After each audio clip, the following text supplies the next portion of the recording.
matahari sebagai pusat tata surya memiliki pesona yang sangat luar biasa.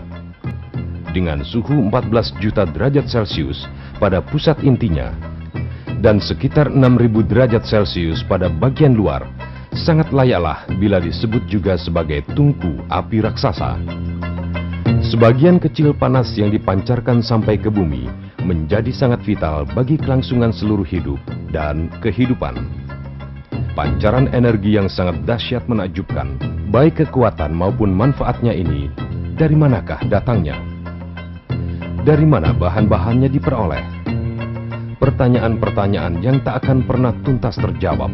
Yang pasti, di balik itu semua ada kekuatan yang maha dahsyat yang mengaturnya.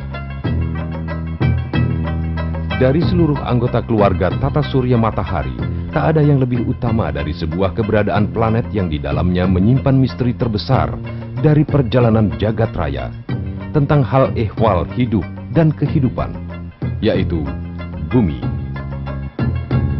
Bumi adalah salah satu dari satelit matahari, mempunyai sebuah satelit yang disebut bulan. Dengan berputarnya bulan mengelilingi bumi, bumi dan bulan berputar mengelilingi matahari, maka terjadilah siang dan malam. Terjadinya siang dan malam pada hakikatnya juga sunatullah. Terjadinya gerhana matahari apabila matahari, bulan, bumi terletak pada satu garis lurus sehingga sebagian besar cahaya matahari tertutup oleh bulan dan untuk beberapa saat bumi menjadi gelap. Terjadinya gerhana bulan apabila matahari, bumi, bulan berada pada satu garis lurus sehingga bayangan bumi jatuh pada bulan.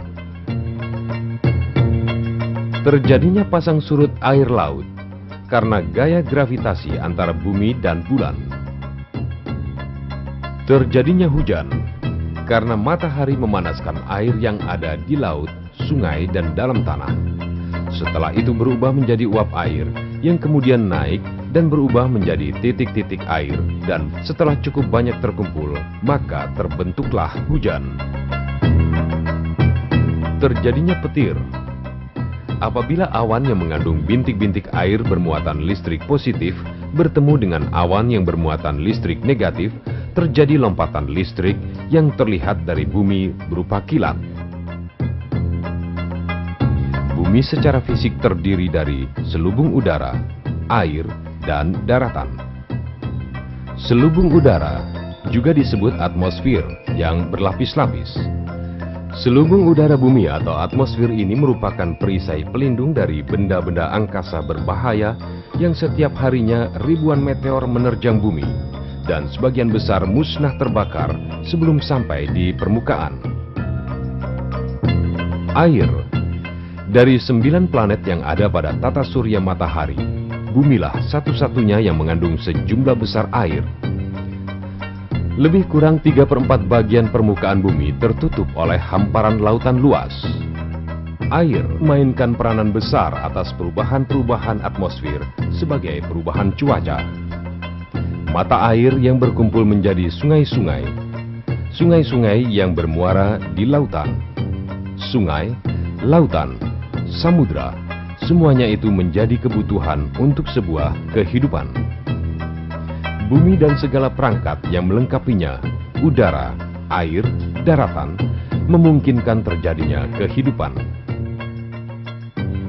Burung-burung yang melayang di udara, ikan-ikan yang berenang di air, dan binatang-binatang darat lainnya, semuanya memanfaatkan apa saja yang telah tergelar di bumi. Fenomena-fenomena tersebut itulah yang disebut sunatullah. Itulah yang membuktikan bahwa ciptaan-ciptaan Allah tersebut selalu bersinergi satu dengan yang lain, masing-masing saling berkait dan membutuhkan. Sinergi yang terjadi antara ciptaan Allah yang satu dengan lainnya dan tak terhitung jumlahnya, semua berada di bawah kendali Allah yang menjalankan fungsi dan kendali agar semua bisa bersinergi itu adalah makhluk ciptaan Allah yang disebut malaikat. Allahu Akbar, Allahu Akbar, Allahu Akbar. Terima kasih. Dan apabila ada kesalahan, itu adalah dari kekhilafan saya. Apabila itu benar, adalah semata-mata dari Allah. Wassalamualaikum warahmatullahi wabarakatuh.